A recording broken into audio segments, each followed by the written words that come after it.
পশ্চিমবঙ্গে আরজি করের ঘটনা নিয়ে ভারতবর্ষ যখন তোলপাড়, তখন পশ্চিমবঙ্গের বিরোধী দল বিজেপি প্রতিবাদে প্রকাশ্যে নেমেছে বিচারের দাবিতে। ঠিক এই সময় রাজ্যের দক্ষিণ ত্রিপুরা জেলা সাব্রুম মহকুমা মনুবাজার থানার অন্তর্গত কালীবাজার এলাকায় আপন মাসির বাড়িতে মুহুরীপুর এলাকায় উপজাতি নাবালিকার সাথে জঘন্যতম এক ঘটনার বিষয় এসেছে সামনে।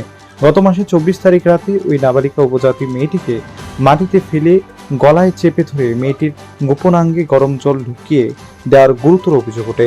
আর এই ঘটনার খবর পেয়ে রাতে মনুবাজার থানা ছুটে গিয়ে নাবালিকা মেয়েটিকে কলাছড়া হাসপাতালে নিয়ে যায়। হাসপাতালে কর্তব্যরত চিকিৎসক অবস্থা বেগতিক দেখে সাথে সাথে মেয়েটিকে শান্তিরবাজার জেলা হাসপাতালে রেফার করে দেয়। বর্তমানে নাবালিকা যুবতীটি চূড়ান্তভাবে অসুস্থ রয়েছে শান্তিরবাজার জেলা হাসপাতালে। এই ঘটনাকে কেন্দ্র করে মনুবাজার থানা মামলা রুজু করে তদন্ত নামে। শুক্রবার দুপুরবেলা মনুবাজার থানার দায়িত্বপ্রাপ্ত ইনচার্জ বিষ্ণুপদ ভৌমিক জানান বিস্তারিত। ইন্সপেক্টর বিষ্ণুপদ ভৌমিক গত 1 মাস আগে জুলাই বাড়ি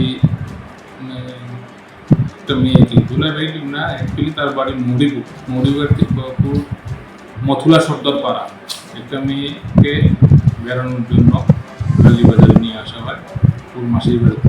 ওর মাসির নাম হচ্ছে সুপ্রিয়া ত্রিপুরা এবং মিশুর নাম হচ্ছে সুকান্ত ত্রিপুরা।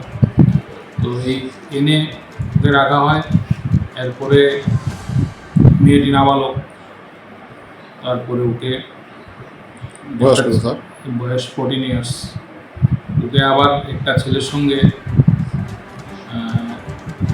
খারাপ কাজে লিপ্ত করা হয়। সুপ্রিয়া ত্রিপুরার ইউনিয়নে এই কাজটা হয় এবং সেই ছেলেটার বয়সও 14।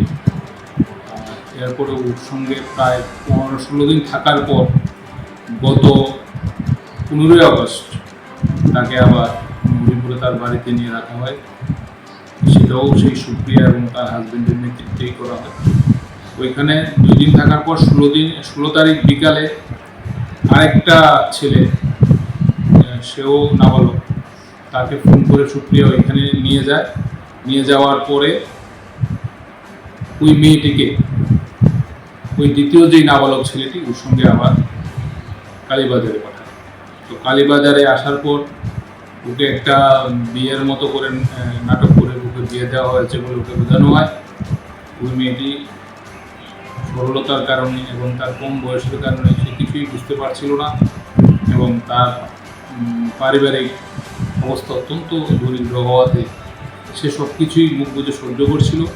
কিন্তু এক সময় যখন দ্বিতীয় ছেলেটি ওকে আবার স্ত্রী হিসাবে পেতে চাইছিল, তখন সে প্রতিবাদ জানানো বিয়ের পরও 7 দিন ওর বাড়িতে ছিল। একদিন সন্ধ্যার সময়,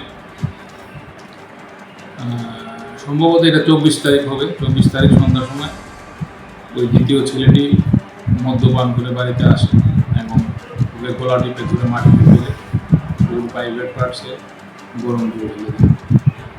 তারপর দিন ওকে আবার বাড়িতে নিয়ে ঘুরিয়ে আসে এবং ওর মা বাবার সঙ্গে তারা কোনো যোগাযোগ করেনি। এই অবস্থায় এই মেয়েটি অসুস্থ হয়ে প্রথমে মুহুরীপুর হসপিটালে ভর্তি হয়। এটা হলো 26 তারিখ।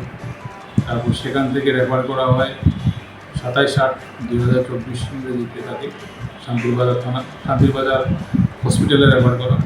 বর্তমানে সে ওইখানে চিকিৎসাধীন আছে। আমরা তদন্তকালীন সময়ে মেইন যে অপরাধী 2টি ছেলে, ওদেরকে আমরা গ্রেপ্তার করতে পেরেছি। বাকি সুপ্রিয়া এবং সুকান্ত ত্রিপুরা এখন পলাতক আছে। আমরা অবিলম্বে ওদেরকেও গ্রেপ্তার করি। আসামিটির নাম? আসামি তো ওরা জোগাই না, ওদের নাম তো আমি বলতে পারি। ব্যুরো রিপোর্ট, প্রগতি নিউজ।